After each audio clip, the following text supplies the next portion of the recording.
ৰাজ্য চৰকাৰ কৰ্মচাৰীসকলৰ বাবে জনাব বিচাৰিছোঁ কেইবাটাও গুৰুত্বপূৰ্ণ খবৰ।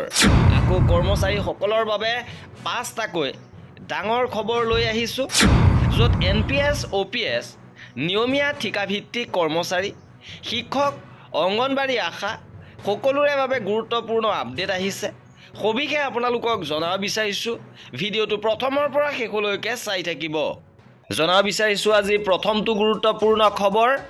আজি অসম বিধানসভাত মাননীয় বিধায়ক অখিল গগৈদেৱে NPS, UPS, OPS বিষয়টি উত্থাপন কৰিছে আৰু উত্থাপন কৰাৰ সময়ত তেখেতক সদনৰ পৰা বহিষ্কাৰ কৰা হয় বুলি জানিব পাৰিছোঁ।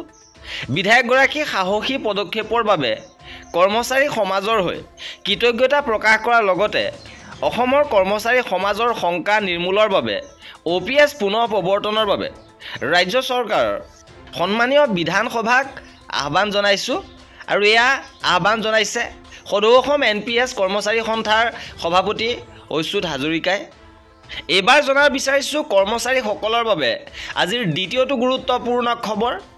মুখ্যমন্ত্ৰী ডক্টৰ শৰ্মাই জনাইছে যে 10 মাৰ্চত বিধানসভাত ৰাজ্যিক বাজেট উত্থাপন হ'ব, য'ত কৰ্মচাৰীসকলৰ কেইবাটাও আশা আকাংক্ষা জড়িত হৈ আছে।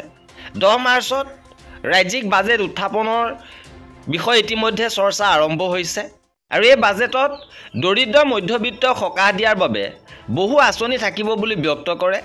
দৰিদ্ৰ মধ্যবিত্ত যুৱশক্তি আৰু শিক্ষাৰ বাবে চৰকাৰে নতুন নতুন পৰিকল্পনা হাতত লৈছে। লগতে ইতিমধ্যে বিত্তমন্ত্ৰীয়ে জনাইছে যে অংগনবাড়ী আশাকৰ্মী, ৰন্ধনকৰ্মীসকলৰ বাবে আগন্তুক বাজেটত ঘোষণা হ'ব। আগন্তুক বাজেটত আপোনালোকৰ দৰমহা বৃদ্ধি বিষয়টো উত্থাপন হ'ব। লগতে কৰ্মচাৰীসকলে আন কেইবাটাও ভাল খবৰ লাভ কৰিব।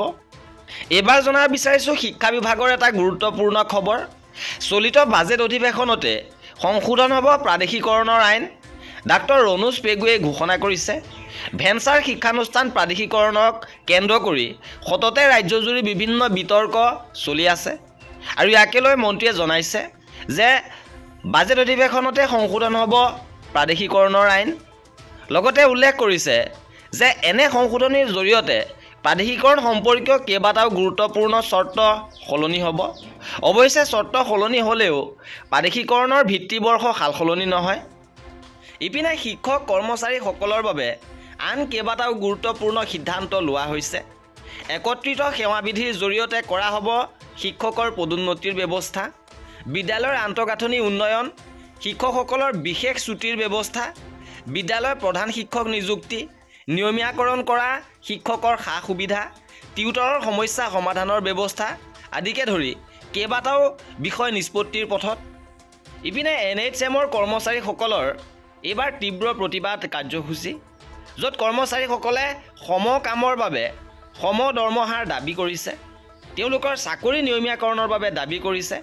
আন কৰ্মচাৰীসকলে যিসমূহ সা সুবিধা পায়, 7ম দৰমহা আয়োগৰ সকলো সুবিধা তেওঁলোকক প্ৰদানৰ বাবে এইবাৰ দাবী উত্থাপন হৈছে আৰু অনতিপলমে তেওঁলোকৰ চাকৰি নিয়মীয়াকৰণৰ বাবে দাবী কৰিছে।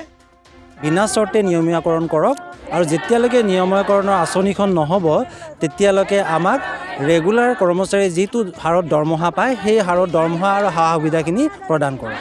তেতিয়াহ'লে আমি অনিৰ্দিষ্টকালীন ধৰ্মঘটলৈ যাম, য'ত আমি ইমাৰ্জেঞ্চি ডিউটিবিলাকো আমি বৰ্জন কৰিম। আৰু এয়াই আছিল আজিৰ ভিডিঅ'টোত।